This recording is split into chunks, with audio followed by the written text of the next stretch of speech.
Huwag maging guro ang marami sa inyo, mga kapatid ko. Yamang nalalamang tayo'y tatanggap ng lalong mabigat na hatol.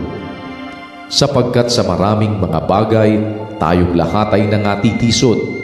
Kung ang sino man ay hindi natitisod sa salita, ay isang taong sakdal ang gayon. May kaya rin namang makapigil ng buong katawan.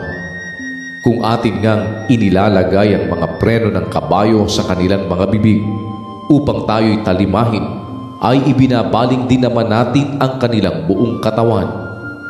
Narito ang mga daong naman, bagamat lubhang malalaki at itinutulak ng malalakas na hangin, gayunmay sa pamamagitan ng isang lubhang maliit na ugit ay napapabaling kung saan ibig ng taga-ugit.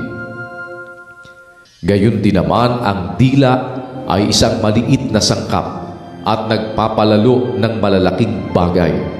Narito kung gaano kalaking gubat ang pinag-aalab ng lubhang maliit na apoy.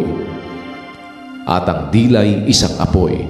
Ang sanlibutan ng kasamaan sa ating mga sangkap ay dili iba't ang dila na nakakahawa sa buong katawan at pinagningas ang gulong ng katalagahan, at ang dila'y pinagniningas ng impyerno. Sapagkat ang bawat uri ng mga hayop at mga ibon, ng mga nagsisiusad at mga bagay sa dagat ay pinaaamo at napaaamo ng tao.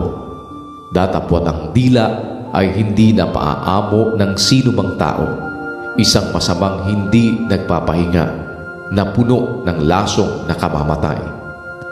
Siyang ating ipinagpupuri sa Panginoon at Ama, at siyang ating ipinanglalait sa mga taong ginawang ayon sa larawan ng Diyos. Sa bibig din lumalabas ang pagpurit paglait. Mga kapatid ko, ang mga bagay na ito ay hindi nararapat magkagayon. Ang bukal bagay sa isa lamang siwang ay binubukalan ng matamis at mapait. Maaari baga, mga kapatid ko, na ang puno ng igos ay magbunga ng aseytunas o ng mga igos ang puno ng ubas? Hindi rin naman babalungan ng matamis ang maalat na tubig. Sino ang marunong at matalino sa inyo? Ipakita niya sa pamamagitan ng mabuting kabuhayan ang kanyang mga gawa sa kaamuan ng karunungan.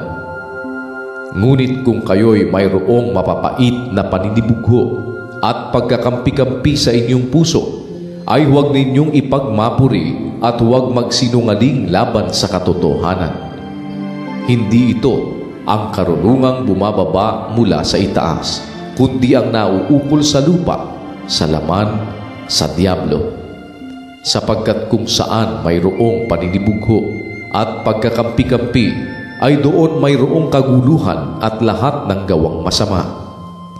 Ngunit ang karunungang buhat sa itaas ay una-unay malinis sa kamapayapa, banayad, madaling panaingan, puspos ng kaawaan at ng mabubuting bunga, walang inaayunan, walang pagpapaimbabaw.